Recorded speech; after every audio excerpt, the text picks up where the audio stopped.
Good morning. Good morning. Thank you for making this a priority and commitment. I was in a coaching program for several years where I had to fly to Chicago once a quarter, and I always had trepidation about going. And excuses always begin to crop up in my mind, like I'm too busy, right? Being what? Being fabulous. You know, you hear me say that? And I was too busy out in the world, you know, being fabulous. And it was a big trip. You know, I spent a lot of money going in this program, and every time I was really gone a day and a half to 2 days because I had to get a hotel in Chicago, had to fly the day before. I was in an 8-hour coaching program that day, right? It's almost unheard of in today's world to sit there for 8 hours, right? And so every time before I went, I was like, man, can I really go? Do I really have time? Is it really going to work? And at the end of every day, I always said, thank God I went. And every year, I doubled my income. I'm not talking about went from 1 deal to 2 deals. I'm talking about picked up another $150,000 in my pocket. Everybody with me here? And so then I would always go, I would look back at my year and I'd go, dang, I doubled my income, right? And I was like, well, what did I do different? Well, I learned this, and I learned this, and I learned this, and I restructured things, and I learned how to explain my services, and I learned how to scale my business, and I learned how to go out and, you see what I'm saying? And then I went back and I was saying, it's always worth it. You follow me here? So I have a philosophy about coaching. The first time you give yourself permission not to go, you never go back. It's like going to the gym. You wake up one morning, you're used to going to the gym, you don't go. Is it a lot easier not to go the next day, yes or no? Yes. The very next day, it's like, well, I'll sleep in. So I want you to know that what we're gonna attack this year is we're gonna attack a process of helping you get your business to a much higher level. Because I have a philosophy that lines up with Maya Angelou. She said, when we know better, we do better. When we know better, we do better. Could there be a better way to grow your real estate practice than what you're growing it right now? Yes or no? Yes. Could there be better ways to sell at higher levels? Yes or no? Yes. Yes. So when we know those things, right, we do better. But until we put ourselves in position to know better, we don't do better. We just keep repeating the same thing over and over and over. And so I just want you to know what coaching is. Coaching is engaging you in a set of systematic behaviors that allows you to do something tomorrow you cannot do today. And it is a process. Everybody follow me. The way the real estate world is set up, and based on my estimation of coaching thousands of real estate agents, is it's very random and sporadic. And the training is very random and sporadic, which means you go to a class on how to write a contract, and then you go to a class on how to prospect better, and then you go to a class on how to follow up, and then you go to a class on how to get referrals, and then, right? And it's very hard to put all of this together into a system. Okay? What I'm going to teach you is a system to help you grow and build your real estate practice. And it is going to be very systematic.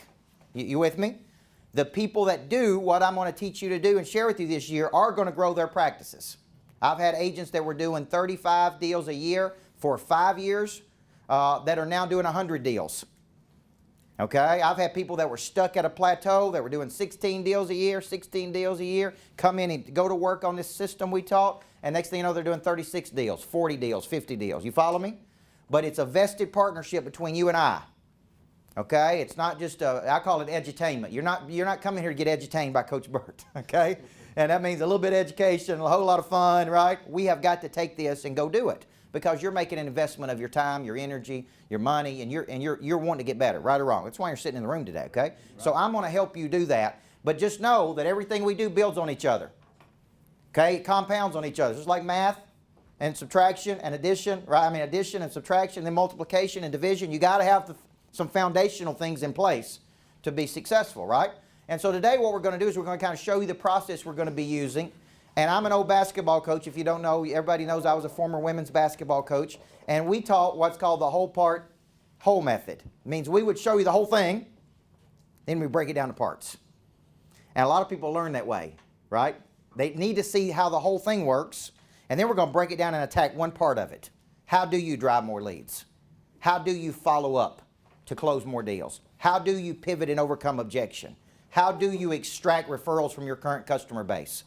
Okay, so we show you the whole thing, then we're going to break it down into parts, and every month, month after month after month, we're going to attack those parts. Everybody with me here, okay?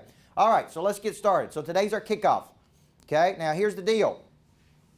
You're at a company that believes in learning and growth. Yes or no? Yes. We're having this discussion on the way down here on the bus. And I said most real estate companies could care less if their people learn anything or not. It's one big free agent nation. You ever work for free agent nation? That means you're out there on your own. Figure it out. If you don't figure it out, who cares? They're just going after bulk number of people. They know that out of that bulk, somebody's going to sell something. They got no culture. They got no team. They got no family. That's why I love you talking about family. They got no family. They got none of that. It's just, hey, one for all, right? Just free for all. There's no learning. There's no growth. And every time I've gone into any of those cultures to coach, it's been incredibly resistant. They don't want to learn anything, right? They don't want, so you've got a company here that's investing in you. Just like Churchill invests in their people for me to coach them once a month, you've got a company that says, we want you to grow and get better. Everybody's going to win as a result of that, okay? So today we're kicking this puppy off. Now, here's what I want you to know. There's two types of real estate agents we coach. One is an agent who is in a defensive posture, and one is an agent that's in an offensive posture, okay? Give me some examples of an agent that's in a defensive posture and how they attack a week. Waiting on the phone to ring. Okay, waiting on the phone to ring. Reactive. Very, very reactive. Hope, a lot of hope, right? Hope is their strategy. Okay, hope is not a good strategy. Everybody know that, right? Okay, they come into the week with no strategy, no plan, no purpose. And for many years, this has worked for some real estate agents. Why has that worked? Because it's almost lulled us into believing that it will work. Why has it worked? Why has that worked for some people? This is the audience participation part. Why does that work? Because I do see some real estate agents sell a few things every now and then with that strategy, right? Maybe they work for a company that's got big brand recognition, right? Maybe there's some kind of reason. Like every now and then a blind squirrel finds a nut every now and then, right or wrong? Right. Every now and then a real estate agent that does that will close a few deals. But selling is a game of probability. How many people believe that? We can drive up that probability or we can drive down that probability. What we're trying to do is drive up the probability of selling something. So my life's work is trying, how do I move you from a defensive posture to an offensive mobility? How do I get you thinking like an agent who's going to create a sale today? It's just a matter of to whom and for how much. You with me? You're going to create and make something happen. Well, it has a lot to do with how you attack a day. So we're going to show you how to attack a day where you always have a hit list of people you're going after. You're always pushing something. You're always creating something. You're always working areas of influence. You're always creating, okay? And so that's offensive mobility. So you're going to hear me talk a lot about the hit list. And the hit list represents new money. So just write that down. New money. Your hit list represents new money. Anything that's related to new money. Could it be a strategic partnership with someone that feeds you leads? Yes or no? Yes. Could it be a past customer? Yes or no? Yes. Could it be a current customer that you're going to sell something else to? Yes or no? Could it be a direct consumer that you're out there in the world working? Yes or no? Yes. So don't ever get confused about the hit list. The hit list is every day I come into the day and I go, I'm going to help somebody. Okay? Because if you don't have enough leads in your pipeline, it's typically an indicator that you do not have enough activity, you do not have enough circulation, and you're not calling on enough people. You follow me here? And if you're contingent on one or two deals coming through for you to hit your numbers and you to put food on the table, or right? Then it's because you're not circulating enough. Your activity level is not high enough. That's the hit list, okay? An offensive agent also comes into the day with a clear farm club. So write that down. And the farm club are people who have indicated interest in our services, but we have not closed them. Right? So that means they've indicated they're interested in buying or selling their house. They've indicated interest in being one of your strategic partners, but nothing's happened. But they're just sitting there stalling on you. And remember this, an object at rest always stays at rest unless acted on by an outside force. Who's the outside force? You. Right? Here's some stats that are troubling. Most agents never go more than 2 or 3 touches, if that, with people that are in the farm club. And this is a big problem. We live in a cotton candy world. That means I want to close you on the first time. If I don't close you, you're not worth my time. And that is so ridiculous. When I say that out loud, doesn't it sound ridiculous? You can be completely interested in buying something. That doesn't mean you're going to buy it today. So it may take me 7 touches for you to buy. Most agents go 1, 2 touches and then they completely give up. Right now, there's 258 million people on the internet right now. Half of those people are looking at real estate deals. 125 million people at this very moment are online looking at real estate. Are they interested in buying real estate? Yes or no? Yes. How many of you go down to a car dealership if you're not interested in buying a car? You can tell that salesperson all day long, I'm just looking. But you know what? You are dissatisfied with your current car and you are about to buy a car from somebody, right or wrong? Listen, just because I coach for a living does not mean that every week I'm not involved in some type of real estate deal. I'm building a new construction building right now. I'm selling properties right now that I currently own. Okay, I'm buying new properties. I'm 1031 exchanging things. Just because I'm coaching, I'm involved in real estate every week. Yeah, right? And so I'm interested. I'm out there doing it. I'm no different than a lot of people. So when a person goes online and says, I'm interested in this property, they're interested. But if you just call them one time, and you guys heard me tell the story about me going online and inquiring about my own house. Remember that? I inquired about my own house when it was on the market. It was listed at $579,000. And I inquired about my own house to a company that had bought those leads, and I got one little bitty crappy email that asked me if I was interested in hearing more about the subdivision. I didn't get a phone call. Now, I live in Rutherford County. You know, when I was selling my house, there were only 5 houses in the entire Rutherford County market that were between $500,000 and $600,000 for sale. And I inquired about one of the 5. And that's how the agent followed up with me. Everybody with me here? So you're going to hear me talk a lot about the farm club. And the farm club are people that are sitting on that fence who are interested in buying or selling something, and you got to help them. Why do they come to you, by the way? Why did they come to you? Because they believe what? You're an expert. Right or wrong? So the farm club, they come to you. Take control. Take control of the sales. So you're going to hear me talk about that every week. So an offensive agent comes into every week with a hit list and a farm club. So I'm going to stop right there. And if I said, I want 5 people on your hit list right now, while we're in this class, I want you to write out 5 people that you need to be strategically partnering with, or who are people that you need to be having a conversation with about real estate. Okay, I want you to take a minute right now because I'm going to show you how to do this in real time. Okay, ready? Take off. Anybody that represents new money that you should be calling on.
Now, what if Kenny says to me, I don't even know 5 people who would do that. What does that tell me? It tells me Kenny needs to get out of the house. Yeah. It tells me this. It's easy to come up with 5 people. If you are out circulating and moving, it should be easy to find 5 people on your hit list every week. Does that make sense? Now, here's what my strategy is. I'm gonna reach out to these people via phone call, email, text message, Facebook, whatever. And at some point, okay, I'm gonna have a conversation because I want you to remember this. Selling is nothing more than an exchange. There's an exchange, right? We're creating a service for them that they're exchanging money for. That's all it is. Money is just changing hands when there's a problem, right? So here's the deal. How do I know if you got a problem unless I'm on the phone with you? How do I know if you got a problem if you're ready to buy or sell something unless I'm talking to you? How do I know when there's a trigger event? How do I know that you just you know, had a new child and so you need a bigger house. How do I know that unless I'm talking to you? Does that make sense? You don't know when my trigger events are unless you're talking to me, right? Not long ago, I sold, or I'm in the process of selling 2 of my long-term rentals because I'm playing in bigger ball games now. So I'm not interested in playing in long-term rentals anymore, where I make $4,000 or $5,000 a year and they pay off the debt. I'm interested in playing in much bigger deals. So I'm having regular conversations with my real estate agent. And one day at breakfast, I said, I'm ready to offload these properties. How much you think you can get me on this one? How much you think you can get me on this one? And I'm ready to 1031 exchange them into these deals. Everybody with me here? Well, unless I'm having breakfast with my agent, okay, just by having breakfast with him, he makes me think about it. You follow me here? Just frequency. Just the pure act of us being around each other, talking about real estate makes me go, you know, why have I got these? I only got 2 left. I had a bunch and then I've sold them because I got a lot of profit out of them. You see what I'm saying? So it's like just by being around and having contact with them, it reminded me, you know what, I got 2 more I'm ready to get rid of. Okay? So my point is every week I'm calling on people every week. I'm calling on every, and you say, are you cold calling people? Typically not. I'm calling people that we know out there in the world that I think, hey, I'd like you. I'd like to work with you. I think you're a cool person, right? In all my years of living in Rutherford County, 17, 18, 20 years now, I've really never had one real estate agent that reached out to me and said, Coach, I know you buy and sell a lot of real estate. I'd like to represent you when you do that. And I'm going to stay involved in your life until you give me a chance. Now think about that. Maybe there was one woman that did it, and I did give her some of my rental properties, and there was one guy out of 2,000 agents. Nobody's ever really had that conversation with me. I'd like to represent you when you buy or sell or build or finance real estate. Everybody with me here? Why not? Why don't real estate agents think like that? Because of that old model, right? We're going to put a sign in the yard. We're going to go to the office and wait for somebody to call, right? That's how we're thinking. We're trying to get you out of that. We're trying to say we're coming in the week on offense, which means I'm going to be bumping people and nudging people and calling on people and working my hit list. And here we're at the end of the month and we're pushing to hit certain sales goals. Listen, you'd be amazed how many people you know when you really dig in. Right? When I start really looking at my phone, right, there's all kinds of people I know. So every week you need 2 things. You need a hit list and you need a farm club. Okay? And the farm club are people that have indicated interest. So right now I want you to write down the top 3 names of people in your farm club that have indicated interest that you have not moved off the fence. The top 3 names of people that are sitting there and they're just stalling for some reason or another.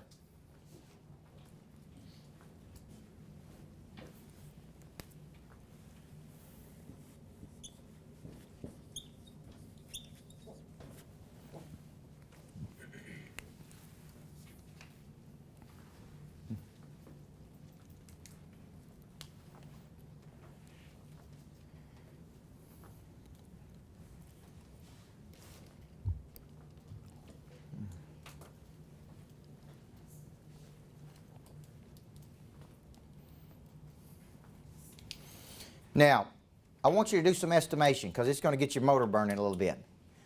I want you to quantify how much money would be in your pocket if you close those 5 people in the farm club, on the hit list, and those 3 in the farm club. How much money would come to your pocket? I want you to draw that out.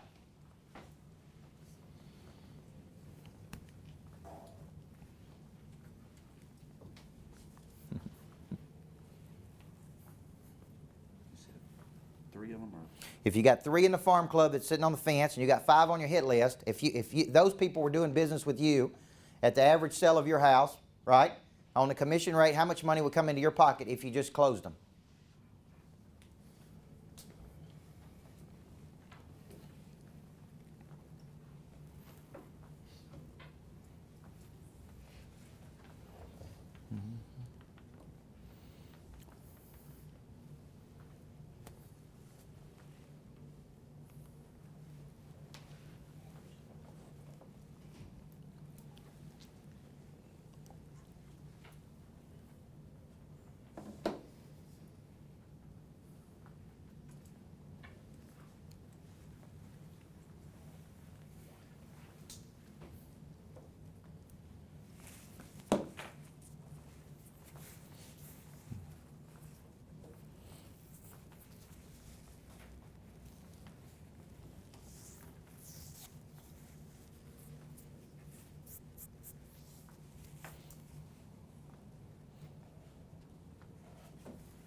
Okay? Now, by looking at that, does that motivate you? We used to have a board. We used to have a board, and that had all of the names of people in our farm club. This one I had an office in Cool Springs. And I would come into the office on Monday morning, and every person that had indicated interest in using our service was on a big whiteboard. Name, right? What they wanted, the value of the contract. And I walked in on a Monday morning, and there was $800,000 sitting in the farm club. If we didn't do anything that week, okay, but get those people off the fence, try to get those people off the fence, did we have something valuable to do, yes or no? So right now, there's people sitting in your farm club, and let me help you understand something. And you all shopped for houses before. I mean, I even think about the new house that we bought. We rode out to it and looked at it. Then it wasn't the right time. Then we looked at it again. Then it wasn't the right time. And then one Sunday afternoon, I'm out there in a relaxed state. How many people know that people make decisions in a relaxed state? That's why weekends are so valuable for real estate. You with me? People make decisions about their future when they're relaxed. So one Sunday afternoon, completely relaxed, and my wife and I walked through that house, and it was it. We're buying this house. Now here's what's odd. I had to go to the builder at least 5 times to tell him we wanted to buy the house. Didn't even respond to me. It was follow-up in reverse. Like I was following up with him. I'd be like, I'm interested in this house. No call back. No email. No text message. I'm interested in this house. No call back. No email. No nothing. Finally, about the 6th touch, I said, I want to buy this freaking house. What do I need to do? Now think about how silly that is. That house sat on the market for 6 months and nobody bought it. And I'm telling him I want it and he won't call me back. You see how pitiful people follow up? So when you think about this, if you did nothing this week but work on new money and close money in the pipeline, if you did nothing, and I say 7 touches, and the reason I say 7 touches is because statistics tell me it takes 7 to 15 touches 80% of the time to convert a prospect to a buyer. And you know why? I'm interested and then I'm not. I'm interested and then I'm not. I'm interested and then I have a life situation happen. I'm interested and then I can't afford it. I'm interested and I can't. It makes sense? It's your job to stay involved and active and in people's faces, right or wrong? Right. If you did nothing this week but come in and work a hit list and a farm club, if you did nothing else but those 2 things, right? And you did a better job with those 2 things, do you think your real estate business will grow? Yes or no? Yeah. But a defensive agent comes in and does what? Waits in a defensive posture. And here's the deal. In the old days of war, this will give you a visual. In the old days of war, when we're advancing toward an enemy, we'd go so far and we'd have to stop. And we'd sit in a bunker. And we'd hold our position. And our enemy would advance toward us and stop and hold their position in a bunker. And then we invented something, the armored tank. And when we invented the armored tank, guess what happens then? All offense. See the difference? So how many of you would say, hey, Coach, I've been guilty of coming into the week in a defensive position? How many people would say, right? Sure. All progress starts by telling the truth. Right or wrong? Right. My coach used to say to me, it ain't going to do you any good to lie to me about this. It ain't hurting me, it's hurting you, right? So I come into the day, guys, every day with a hit list and a farm club, and I map that out the night before. Everybody with me? Hit list of people I'm calling on. Hit list represents what? New money. New money. Farm club represents what? People who are interested. Yeah, people that they've raised their hand. They have raised their hand. They're saying, I'm interested in doing something. Now, you're supposed to be the expert. Tell me what I'm supposed to do, right or wrong. Show me the houses I need to buy. Show me the price points I need to be in. Show me the pros and cons of what's happening, right? Educate me. You're supposed to be my real estate coach. So when I come to you, right? If I went to my real estate agent and I said, I want to sell these 2 properties, a good agent, he may say, look, Coach, I want you to sit on these for 3 more months because I can get you another $10,000. Does that make sense? He needs to be coaching me. You know, the stats show that most real estate agents will list the house at a lower value and take a lower price point, but then hold out on their own house for 90 more days to get the price they want. They'll tell their clients, hey, take the deal. Best deal I can get you. If it was their own personal house, they would sit on it until they get the best deal. Does that make sense? You got to start thinking about this. When you become really good at what it is you do, you tell people the truth. Hey, here's what I need you to do. Sit on this until October. I can get you 10 more thousand. He needs to be coaching me, which is what he does, right? So here's the discussion my real estate agent went into. Are you ready to 1031 exchanges? Because you can only 1031 exchange in a 6-month cycle. And if you don't have what you need yet, we don't need to sell it yet. Let's strategically plan when we're going to sell it. I've done the math. Here's what I can get you on both of these properties. You understand what I'm saying? He goes into a coaching mode. Now, why did I go to him? Because he's supposed to be an expert. What if you came to me to coach you and say, hey, Kenny, what do you think you should do, Kenny? What do you think you should be doing? I want you to start thinking of yourself as an expert. When a person comes to you, they're coming to you for a reason because you told them you were an expert. Everybody with me?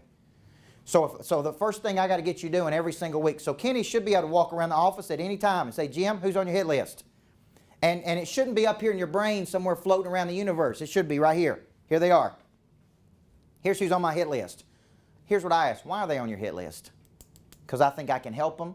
I feel like I could, you right? I feel like they're the right kind of person. Blah, blah, blah, blah, blah. Great. Who's in your farm club right now, Jim? Well, I got 17 people in the farm club right now I'm working. How many touches have you gone with them? I've gone 3 touches on each person. Are you moving them? Nope. What's the best strategy you're trying to get them off the fence with? Well, let me tell you the best strategy I've been using. Right? 2 things sell things, scarcity and exclusivity. Scarcity and exclusivity, right? So when you're selling, it's got to be scarce. Okay? You take action today, right? If you got to sleep on it, you're not going to sleep in it. This is the hottest subdivision in all of Nashville. You follow me? Make it exclusive and make it scarce. Right? Because there's got to be a call to action. There's got to be a call to action, right? Your job is to help me create a trigger event. Okay? Before we move to the next concept, what questions do you have about the hit list and the farm club? Because this really is offense. I'm going to show you about 10 strategies we're going to use this year to get your phone to ring, but this is the first 2. Yes? Coach, as a strategy, could they not create a list of business owners like you or like myself that buys real estate, put them on your hit list and just call them like exactly like you said. Hey, what would it take for me to be your agent and represent you? I know you probably have a relationship, but man, I'd like to add some value to you. All right, let me ask that question. What would stop anybody in the room from doing this? Why don't people call on people? Afraid of rejection. Yeah, so let's take that one off the table. There is no such thing as rejection. Some will, some won't, so what? Everybody with me? Some will, some won't. Okay, listen, I got rejected once. I got rejected once for being on a show on Spike Television. They told me up front that there was going to be 2 million people watching if I got the show, and they didn't like how tall I was, and they didn't like my southern accent. And I'm like, how do I fix the tall thing, right? I live in the South. I do have a southern accent, not as strong as some people. But could I fix that? They're not rejecting me. They just want something different than what I got. Everybody with me? There'll be another show that wants a short little bald dude who's got a southern accent. Everybody follow me? Yeah. So you got to understand this. There's no such thing as rejection. They may not want what you have. Somebody else does. 7 billion people on planet Earth. Last Monday in the USA Today, here was the headline. Okay, scientists believe 9 other planets support life. There's 9 other planets of people to sell something to now. Everybody with me? See, you're sitting there thinking, there's a shortage. I don't have any leads. There's no people. Where are they at? What if they reject me? Good Lord. There's 1.9 million people in Middle Tennessee. Here's the problem. They don't know who you are. And they can't use you. Yes? They can't use you till they know who you are, right or wrong. So we're going to get into how you become better known in just a second. But the hit list, see, when I left coaching, here's one of the smartest things I did. I targeted 50 of the most successful people in my area. And I said, I'd like to sit down with you and learn how you became so successful. And I sat down with those people. 46 of them took meetings with me. 4 of them were snobs and wouldn't take meetings with me. But 46 of them is a pretty good number, right or wrong. And I took 46 meetings. I had just retired from being a basketball coach. And I sat down and I said, man, you're good. Everybody's telling me how good you are. Can I buy you a cup of coffee and learn? And every one of them said, yes, 46 of them. I sat down, and after a while, them telling me how great they were, then what did they ask? They stopped talking at some point and said, what are you doing now, Coach? I'm glad you asked that question. I've started a new coaching company. I'm helping people in saturated markets just like yours. You everybody with me? The 46 most influential people in my area knew who I was then. Okay? If I was a real estate agent, you say it wouldn't work in real estate. You're wrong. I will call on people in real estate. I would say I'd love to represent you when you buy or sell or build finance. You know, why am I, you know, here, and I know I don't expect to earn it today because they're going to give me an objection. Well, I've been with my realtor for 10 years, and, you know, that doesn't mean they're satisfied with their realtor. They've been with for 10 years, right or wrong? Only 9% of people remember their real estate agent's name after the transaction. 9%. 98% of agents never call a customer back once they get them in a home. Right? So when they say, well, I use so-and-so, here's what I ask. How many times do you talk to that person? How engaged are you in are they in your life? Do they even know what's going on with your life right now? When's the last time you heard from them? Doesn't seem like they're a very good agent for you. Right? That's just a little soft objection. That's not like a real, you understand what I'm saying? So you got to play on these stats. If 98% of agents never call a customer back, every deal should be worth 5.7 referrals. 9% of people remember what the agent's name is. That's why real estate agents get a bad name. Everybody with me? Because they don't run it like a business. Okay? And when you start running yours like a business, they're going to go, man, this guy's good. He follows up like he said he was going to. He stays in my face, right? I knew his name. He knew my name. He had a great, right? They're going to remember you because you're going to become memorable. Okay? What's your question on Hit List and Farm Club? Yeah, what key indicators would you have? Like, I had like 200 maybes, and then to put them into the farm club. Do you have any specific key indicators Yeah. to really kind of narrow it down to, hey, these are the 20, 30? Great question. When I narrow down my hit list every single week, or my farm club every single week, I put the people, and Bill numbers them, L1, L2, L3. Level 1 is what, Bill? It's a high producer, man. Yeah, level 1 is a serious player, serious person. Does that make sense? L2 is their interest level's gone down a little bit, right? Maybe we're interested in them, but we don't know. L3 is, Maybe we'll get to that. maybe we'll get to L3, maybe we won't. But it's kind of like you're prioritizing these people. Now, I prioritize mine in this way, bluegill versus blue marlin. Right? You can fish in Percy Priest Lake for bluegill, or you can fish in the Gulf of Mexico for blue marlin. Everybody follow me here? So when I'm putting my farm club on there, I ask this question. Who would write us the biggest check for our services? And that's who goes on my farm club at the top. You follow me here? So right now I'm working on a deal. It's about a $750,000 deal to where 15,000 mortgage originators are on my online platform. Okay? Now, here's the beauty of that deal. This is going to be a long sales cycle.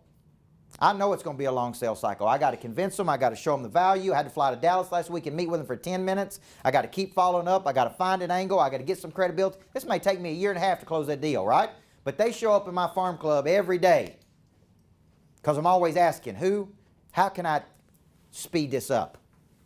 That's a blue marlin. So if I'm selling real estate, I put my blue marlins first on the farm club, then I go down. You with me? They're the most interested. They're the most likely to buy. Right? And they're the people I want to work with. They're at the top of my farm club. Because if I got 300, can't get to all 300. Okay? But here's what I want you to know. I can call on 3 new people a day. And I can work three of my farm club a day. Don't ever sit here and believe that I'm trying to get you to do some superhuman thing. Right? Here's what I want you to get the mindset. I'm going to call on 3 new people every day. I'm going to try to close 3 people in my farm club every day. I'm going to slow down and spend some time with my current customers because I don't want to be in that category of people that didn't remember me, right? And I'm going to love on some of my biggest customers. And I'm going to do those 4 things every day. Everybody follow me here. If you followed me around on the bus and see what I do, that's what I do every day. I call on new people. I try to close people. I love on new clients, and I spend time with my big clients. Everybody with me? And I do about 3 of those at a time. They're little bite-sized, high-value activities. Okay? How many people can commit to coming into every day with a hit list in a farm club? Raise your hand. Don't step across the line unless you can do it. You know little Vince Lombardi in me, right? Vince Lombardi made every single player step across the line every morning. Before they started football practice, he'd line all 70 men up. And he'd say, don't step across that line unless you can give me 100%. You with me? Okay? And they would one by one step across. Isn't that amazing? Imagine showing up at the office, DeSelms Real Estate. Kenny says, don't walk in that door, right? One by one, unless you can commit. But isn't there something about that? Why was Vince Lombardi so good? He didn't do that with a group of losers. He did that with a group of winners. Everybody follow me here? I want somebody to say, step across that line with me, man. Let's go do something bigger together. Let's get involved in something big. I don't want to go to a place where they don't care about the culture. Okay? So an offensive agent comes in every day with a hit list and every day with the farm club, and that's a given, okay? Now, that's an offensive mobility. Now, if we're studying how money works, here's what I would tell you. Okay? If you're trying to make more money in your real estate career, I actually wrote a book on this called Person of Interest. Here's what I would tell you. When I'm evaluating a person's real estate business, here's what I'm looking at. Number one, are you getting enough attention? And the reason for that is real simple. Where you're not getting any attention, you're not getting any leads. Do you believe the agents that get the most attention make the most money? Yes or no? Look at any market. The agents that generate the most buzz and get the most attention always make the most money. So we were having this discussion on the way over here. How do I get more attention? Good attention. Not infamous attention. Right? How do I get, if I'm a real estate agent, you were coaching me, what would you tell me to do? How do I go out and get more attention? And what do I get attention for? The agents that you watch that do a lot of deals, how do they get attention? What do they get attention for? Getting the highest price. Okay. Getting referrals. Okay? And do they sell those results? Yes or no? Absolutely. I had an agent once in Nashville. I won't mention her name because you would know her. And she said to me, I asked her, what makes you so good at what it is you do? And here's what she said to me. She said, I can get more money per square foot than any real estate agent in all of Nashville. I can guarantee you that I can get more money on new home construction than any agent in Nashville. And I said, how? What's your secret? She said, I bring a lot of West Coast to Nashville. I have very elaborate open houses where I have 200 and 300 people that come to those open houses. And I do really crazy things, like there's a bonfire out back and there's a trapeze artist in the middle and there's cool music and great food. And she says, I get more eyeballs on those properties, therefore I get more money on those offers. Everybody with me? So new builders loved her. Isn't that a pretty good claim to be famous for? Yes or no? See, here's the problem. Until we live in Nashville so we can get this. The people who are famous make the most money. The most famous real estate agent makes the most money. The most famous mortgage people make the most money. The people who get the most attention win. But this is very counteractive the way a lot of us were raised about not getting attention. So in a minute I'm going to show you how to get more attention, because here's the question I'm going to ask you. What are you going to become famous for? Right? Like I'm famous for being the top negotiator in Nashville. I'm famous for using social media to get more eyeballs on properties than anybody else. I'm famous for more money per square foot. I'm famous for selling a house faster than anybody can. I'm famous for negotiating on the behalf of my clients at ridiculous levels. Everybody with me here? Until you become famous for something, then you're just another realtor. And there's a problem there because there's thousands and thousands of realtors. Everybody with me? When I was a basketball coach, I became famous for what's called inner engineering players to win. So I began to get all these articles written about me, about how I was a top motivator in the country and how I'd written books and how I was having success off the floor, and I had a philosophy on how I taught players how to win.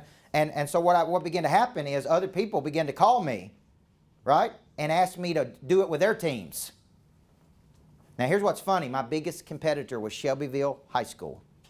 And we used to go head to head. We hated each other. I retired on a Tuesday, and at that time, the head coach from Shelbyville called me the very next day and asked me to work with his team. Lynn Berkey.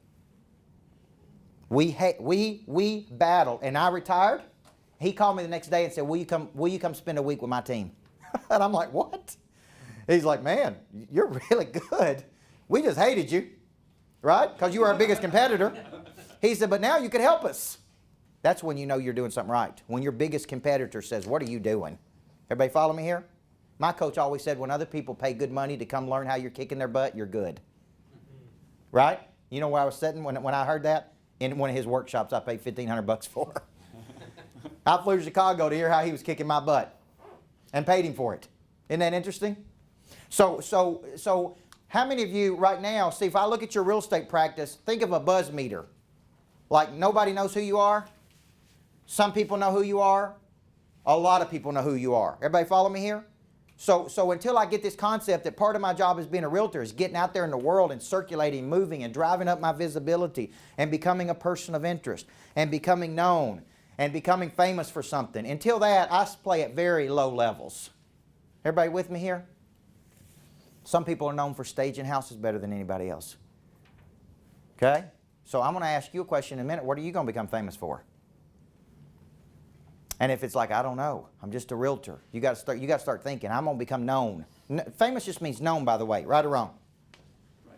Like your real estate firm is known in Nashville. It has street cred, reputational capital. It took years to build that reputational capital, right or wrong? Right. That carries weight, though.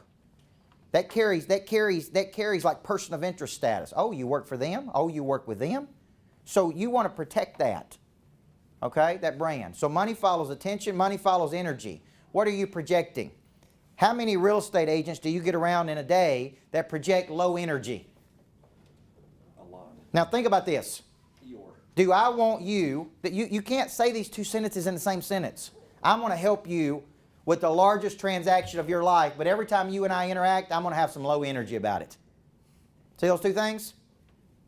Like I don't need you to tell me, well, the comps won't support it, the subdivision is not getting the traffic that it needs, I don't think I can get you the sales price, we're not getting the amount of marketing we need. I don't want to hear that from my agent, right or wrong?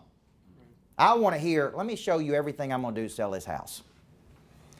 Okay, we tried this, it didn't work, but let me tell you what I'm bringing this week, right? Let me tell you what I'm doing. What I don't want is a bunch of low energy, and a lot of agents operate at very low frequency. Energy is what you push out. I'm open, I'm inviting. I teach my daughter when she meets new people, she's 4 years old, get your head up, make eye contact and say hi. You ever saying? Get your head up, make eye contact, talk to everybody you know, okay? Everywhere you go, include people's talents. So the second thing you got to ask what energy, okay, you're projecting. And the third thing is circulation. Circulation is movement, activity, action. Okay? And fourth thing is calculated activity, and we're going to call that this right here. We're coming into the day like a stone cold killing machine. We got a hit list and we got a farm club every day. We're calling on new people and we're closing old people. Everybody follow me? Okay? Now, if you're not getting the amount of leads that you need, what's the indicator here for me? Activity. One of these four things. I'm not getting enough attention. I'm not putting out good energy, don't have enough circulation, and I don't have any calculated activity. So I'm very random and sporadic. Now let's play this card. I'm an introvert, Coach Burt. I'm not like you. I don't have all the energy that you have. What do you do then? Hey, you're screwed. No, I'm just kidding. Get you a slam, right? What if I told you in certain situations I'm introverted? Would you believe that? I am. I don't like going to parties with strangers any worse than you. I went to the Heart Gala, paid a bunch of money to go, donate money to the Heart Association, didn't know one person there. And my wife and I were sitting there like, what are we going to do now? You know what she said? Get another drink. I'm like, no. What are we going to do now? You know what? I said, we're going to meet some folks. My natural tendency is to go over there and sit with her, my wife, in the corner. You with me? What I know I need to do is get out there and get my head up and say hi to people and meet and greet. Have some conversation with people. You follow me? That's what I need to do. Doesn't mean I want to do it. It's what I need to do. You with me? So an introverted person basically just means they're inverting their energy to themselves, which is really sometimes a selfish thing to do, right or wrong? An extroverted person just means they're pushing out. Introvert means push in. Well, I've had to force myself to be more extroverted. If I'm going to sell something, I got to get out there and talk to strangers. I got to go to new places. I got to get in uncomfortable situations. I got to meet. I got to get on the phone with people. I got to do all those things because I got in the profession of selling. I did not get in the profession of sitting in an office behind a desk and not ever talking to anybody. There are professions you can do that, by the way, right? But that ain't selling real estate. Okay? So for you, if you're not hitting your numbers, you got to just ask these four things. So here would be my question. When you think about selling, and then we'll ask you what you're going to become famous for, money only changes hands when problems are solved. How many people agree with that? What problems do real estate agents solve? Because I got to get you in this mindset. There is a problem out there. Think of it this way.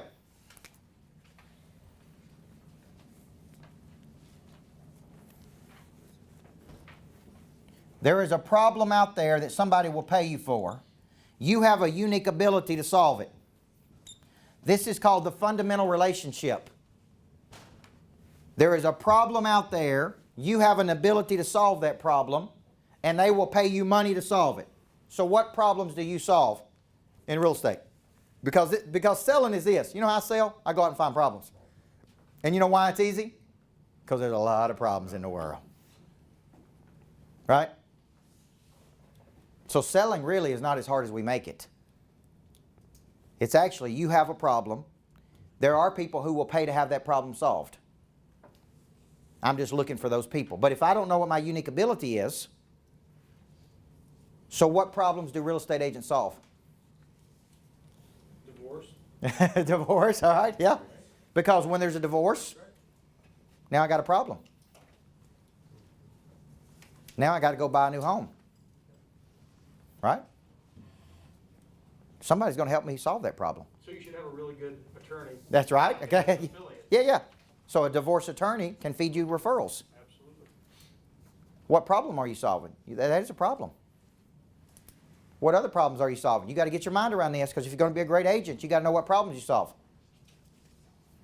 How many of you represent first-time home buyers? Anybody? Okay. What problem are you solving for the first-time home buyer? Now here's a trap I don't want you to fall into. A lot of people stick with first-time home buyers because here's what I hear, they listen to me. They do what I tell them to. Right? Well, sometimes sophisticated people with a lot of money don't do what you tell them to do. They've been successful doing what they do. So I see a lot of agents, it's really a way to, as an excuse of I only want to work with first-time home buyers because it's so much more fun working with first-time. Yeah, it's true, but they ain't got any money. Okay? Everybody follow me here? I didn't have any money when I bought my first house. I bought a $119,000 condo. I didn't have any money. So if you make a living representing people buying $119,000 condos, you ain't going to make a lot of money in real estate. So don't ever pigeonhole yourself and go, I only work with first-time home buyers. That is a good list of people to work with to get started and get going. But I see some agents that make it a career out of that. And they never make a lot of money. They make some money, but they never make a lot of money, right? So you may say I work with people on a move-up home or a second home or a third home. Okay? Well, here's what I want you to do. I want you to learn what your problems. So here could be some problems, skill sets. Number one, regulating emotion during a real estate transaction is a problem. Everybody follow me? People are way too emotional about their property, about their money. And you may say, one of the things I do is I realize this can be an incredibly emotional experience for you. Over my lifetime, I've become really good at regulating emotion during this deal. I'm not going to let you get too high or too low. I'm going to handle that for you. Everybody with me? That's a problem. Okay? Problem is I built a house, but now I need a bigger house because I got a family. Help me find that next house. Problem is now my kids have moved out. Now I need a smaller house. Problem is I don't like the subdivision that I'm in because there's too much traffic. Started off as a quiet subdivision. Now there's 47 houses in it. Now I need to go to a subdivision. You follow? These are all problems. So when I go out, I listen for problems. Money changes hands when problems are solved. But what if you're an agent and you never figure this part out? You never figure out what your unique ability is to solve problems. This is called a commodity. And a commodity means I don't really know why I would use you. So here's what happens. You get stuck in the friend zone. You know what the friend zone is? You ladies definitely know, don't you? You're not getting past first base. Because I got a buddy that they brought this to me one day, and he said, man, I really like this girl, but she don't see me that way. We just hang out, and we go to dinner, and I said, I know what your problem is, man. You're stuck in the friend zone. How do I get out of the friend zone? I said, well, you got yourself in there because you positioned yourself poorly. This happens all the time in business. They like you. They hang out with you, right? But they ain't doing any business with you. Why are they not doing business with you? Because there's something about you that creates hesitation in them. You follow me here? Like I look around the room when I'm coaching real estate agents and I ask this question, would I let that guy represent me on $1 million deal? Yes or no? And if there's some hesitation I have, why do I have a hesitation? Is it energy they're projecting? Is it lack of confidence or insecurity? Is it because they don't understand how to negotiate? You follow me here? That's how you need to be thinking. Is they're looking at you and they're making an assessment and they're going, I like this guy, but he don't seem like an expert to me. I got a cousin that sells real estate and I would never let him represent me on a real estate deal. Because I always ask him about things and he never knows. Like, what's the comp supporting? What's the hottest subdivision? What's this? He's like, man, y'all just don't know. And I'm like, that's why you're doing 2 or 3 deals a year, man. You don't know what's going on. We can be cousins. I can see you at Thanksgiving and Christmas, but you ain't representing me on a real estate deal. There's something about you. Yes? Can you rebrand yourself if you maybe have that reputation? Absolutely. Okay.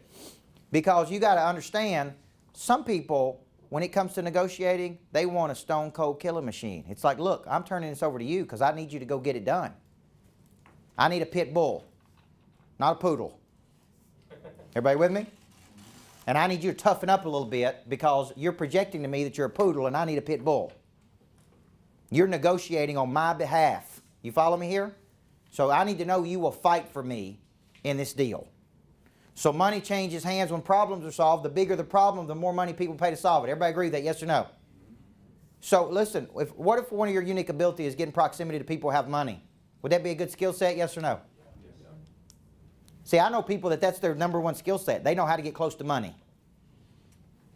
That's a great skill set to have.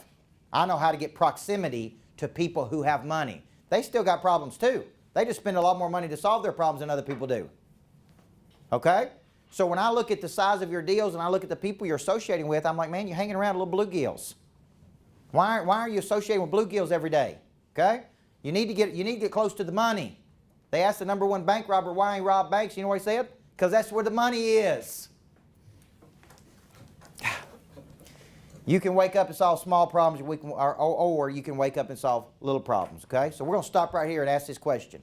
Give me a couple things you're going to do as a result of the first session to drive up the probability of selling. Give me some commitments I can hear from people. What about you? What are you going to do to drive up the probability of selling something? Project more energy about Okay. what I'm doing. Good. So think of this. You have a revelation. How many of y'all ever had a revelation of something in your life? Like a big aha moment. You ever had that? You know what comes after revelation? Conviction. You know what comes after conviction? Movement. Action. I'm selling contagious confidence. You with me? But guess what? I can't sell something I don't have. Everybody with me? You got to get past I'm selling real estate. Real estate's a commodity. No matter how nice the house is, somebody's got a better house, right? What you're selling is something about you that I can't live without. It's your energy, it's your confidence, it's your knowledge, it's your likability. That's what you're selling. The real estate is commoditized. Everybody with me here? I need to know why I'm buying you. So when you say I got to get my energy up, I got to project, what you're projecting is, man, I'm convicted about this. Every person in America deserves the right to have a professional real estate agent represent them, right or wrong. You got to be able to say it with conviction. This is what I believe. Right? This is what I believe. This is what I do as a result of my belief. And this is why you need to come with me versus everybody else. Because I got conviction about it. Okay? Too many agents bring out low energy. And they can't figure out, they're not getting any attention, they don't have good activity. Okay, let's go over here. What kind of action are we going to get over here? What are you going to do to drive up the probability of selling from our first session? Have a calculated hit list and farm club. Okay. That's exactly right. And I don't care in the beginning, it's the volume. How many people believe quantity opens the door to quality? When you're a new agent trying to get deals and you're not hitting your goals, you need quantity. Large numbers of calls and face-to-face and visits. You know what you got to do? You got to get better. How do you get better? Keep doing it over and over and over again. What? Screw something up. When I first started speaking, guys, I worked for a seminar company. And I went around the country into little bitty crappy cities around the world country. I don't want to say any cities because somebody may be one from one of these. But you talking about grueling. I would fly into some little regional city on a Sunday night and go to some really crappy hotel like a Clarion. And I would stay in the crappiest, dirtiest rooms. And I would have to go down and set all my own books up. And I would look at the roster and there would be 3 people there the next day. And I would have to do that for 8 hours a day. with these 3 strangers. And then I would get in there and give them 8 hours, and then I'd pack up all my stuff and drive 200 miles to the next city. There were no GPSs. There were no phones that had GPS on it. I'm talking about pull out a map and try to figure out where I was. I got lost almost every day. I'd roll in about 9 or 10 o'clock at night, tired, mad, and I'd get up the next day and look at my roster, and there's 4 people at this one, at a Best Western in the middle of nowhere. And I would do it again, and I would do it 5 straight days, right? And I would come home on Fridays. Now, do you know what happens when you practice? And I did 60 of those in 2 years. You know what happens when you do that 60 times for 8 hours to 60 different groups? You know what it forces you to do? What does it force you to do? Become good at what Get better. Get a good sense of direction. Yeah, and I still don't have a sense of direction. But my point is, you know what? That's what a lot of people won't do. They won't make 45 phone calls in a day. They'll make 2.